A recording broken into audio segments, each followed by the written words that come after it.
Hi guys, ndugu zangu wa damu. Niliwaambia kila Jumapili nitakuwa nawapa madini kidogo. Sio nawafundisha, nawapa madini. Kuna ambaye atakuwa anajua na kuna ambaye atakuwa hajui, au kuna ambaye alikuwa anajua kwa udogo, sasa naenda kumuongeza. Naomba kuuliza, bahati ni nini? Bahati ni nini?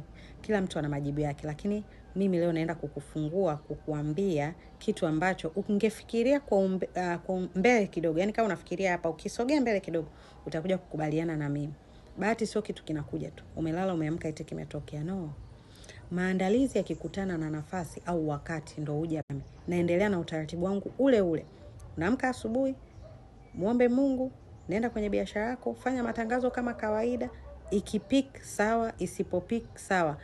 Wewe unakubaliana na yote, lakini kesho yake unaamka na hivyo hivyo. Ndio ile anakaa mtu, ana hela zake, anakupigia simu. Madam T, nataka niweke kwenye biashara yako milioni 40 hapo. Kuna mtu anasema yani huyu ana bahati. No, ni maandalizi yamekutana na nafasi, au huo ndo muda. Maandalizi yangu yote nilikuwa nijiandaa, muda wake umefika sasa wa biashara yangu kufika pale inapotakiwa kufika.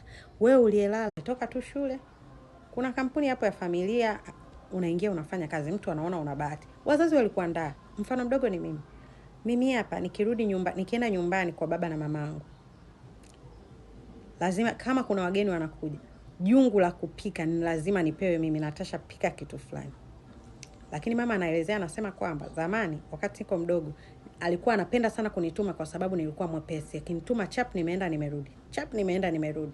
Na nilikuwa napenda kukaa hapo kuangalia anavyopika. Nilikuwa ndo mtoto mkorofi na chapwa sana. Mtundu sana. Lakini kwenye upande tunaweza kukubaliana kwamba kuna baba na mama. Baba anakuwa mlevi sana, anazaa watoto wawili. Kwenye wale watoto kuna mmoja atakuwa mlevi kama baba, kuna mmoja ataichukia pombe. Atakayekuwa mlevi kama baba ni yule mtoto ambaye anapenda kulaumu.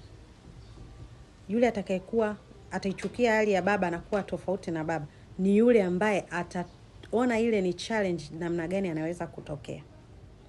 Mtu yeyote anayesema bahati, mimi sina bahati ni mtu anayependa kulaumu.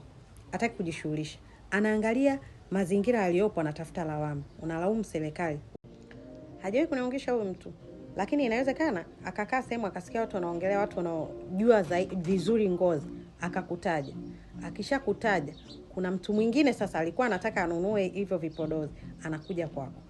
Wewe unasema hiyo ni bahati? No. Wewe tayari ulishajiandalia. Yaani wewe umeshaandaa tayari njia yako. Ni muda tu hujafika. Muda ukifika, kila kitu kinaenda kukaa sawa. Mfano mwingine, kuna mtu anaichukia kazi anayofanya. Sema mimi kazi ninayofanya siipendi, sifanyi. Lakini huyo mtu ni mvivu wa kwenda kazini. Haendi kazini mara kwa mara. Anakazana tu kusema